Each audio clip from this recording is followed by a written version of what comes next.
The NFL and diversity, the NFL and diversity. The NFL has teamed up with the XFL to get some new rules and things in place. But as we know, the NFL is currently still facing a lawsuit from Brian Flores, who recently took a job with the Pittsburgh Steelers. But what is the league doing about diversity? And when will we see a black owner in the NFL? We're going to talk about that right after the bumper. Stay tuned.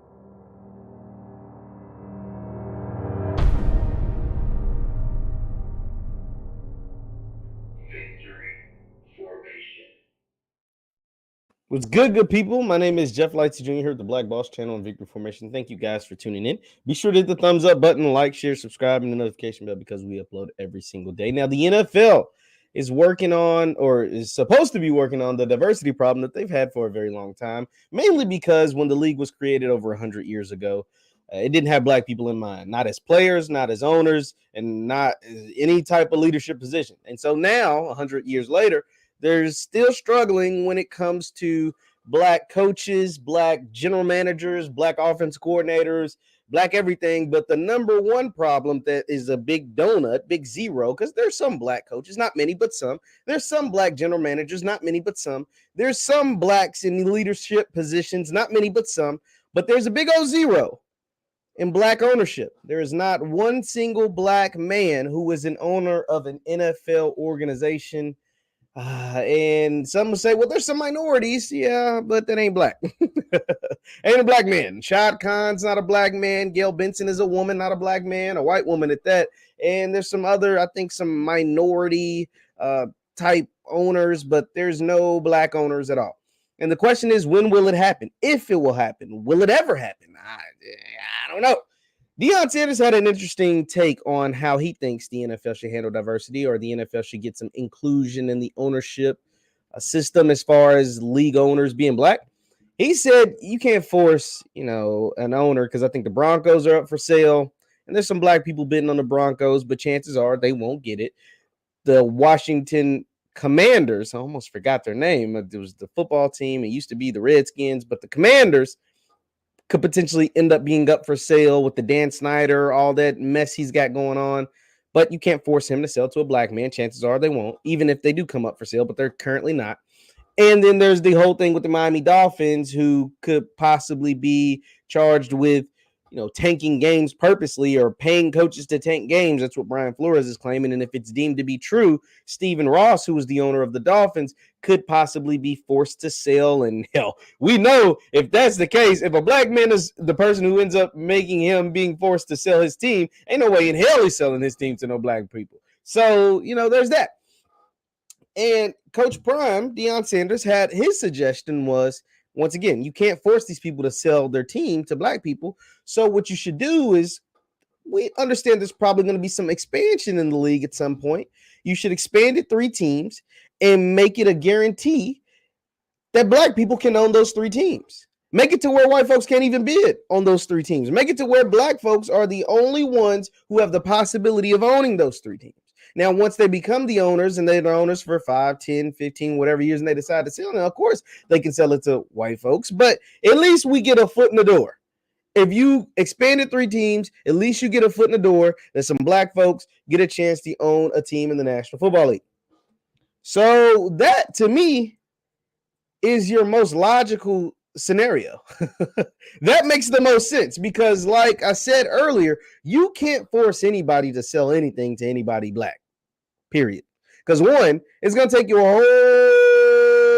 whole lot of money to own an NFL team, to be even able to put in a bid to own an NFL team, and to be considered the primary owner, you have to put up the forefront of the cash. I think it's like 30%. So if you have an investment group, say if it's me, who ain't got nothing, with Jay-Z, with Diddy, with Byron Allen, with Robert Smith, with Oprah, with all these billionaires, all these people with all this money, if it want, like, albeit I'm in a group with these folks, I would have to put up the majority of the cash. Now, NFL teams, if you haven't been checking the price tags, are going up every single year because they're getting better TV deals. We just saw 100 and something million watch the Super Bowl, over 160 million tuned in at some points of the game, which is a television record. We just saw Super Bowl ads go for $7 million for 30 seconds. So the NFL is cash king. It's the king of the kings, right? And so if you're a team owner in that league, you are going to get top dollar for your organization. And it's like, why? Why would you get so much? Well, because in the NFL, there's so much what we call parity. Obviously, the Chiefs have been to the AFC Championship game the last 4 years. Obviously, the New England Patriots won a bunch of Super Bowls. But we also saw the NFL is the only league that you can see things like this. Cincinnati Bengals 2 years ago had the number 1 overall pick. 2 years later, they're in the Super Bowl. You get what I'm saying? And so just imagine they were this close from winning a Super Bowl. They were Joe Burrow 5 more seconds away from seeing Jamar Chase to win the Super Bowl in a game-winning fashion. But Aaron Donald kind of ruined that. But that you get what I'm saying. The NFL is really like the only sport where you can see a team from Cincinnati, Ohio, play against a team from Los Angeles, and it do crazy numbers. It looks like the team from Cincinnati, Ohio has a bigger and better fan base.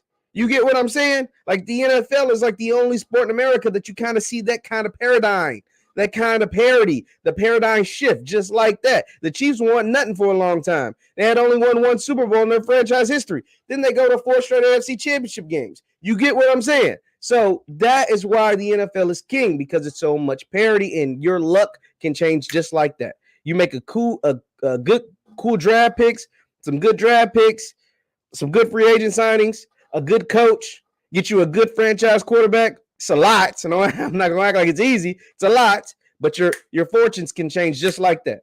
Just like that. Cincinnati's going nowhere fast. They get Joe Burrow, they're in the Super Bowl 2 years later. Just what happens. And we don't even know if they have a good coach yet. He made some questionable decisions throughout the playoffs.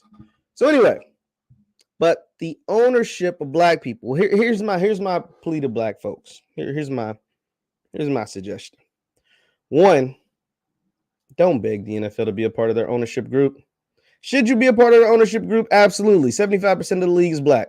Absolutely. I mean, come on. 75% of the league is black. Let me repeat it one more time. 75% of the NFL is black.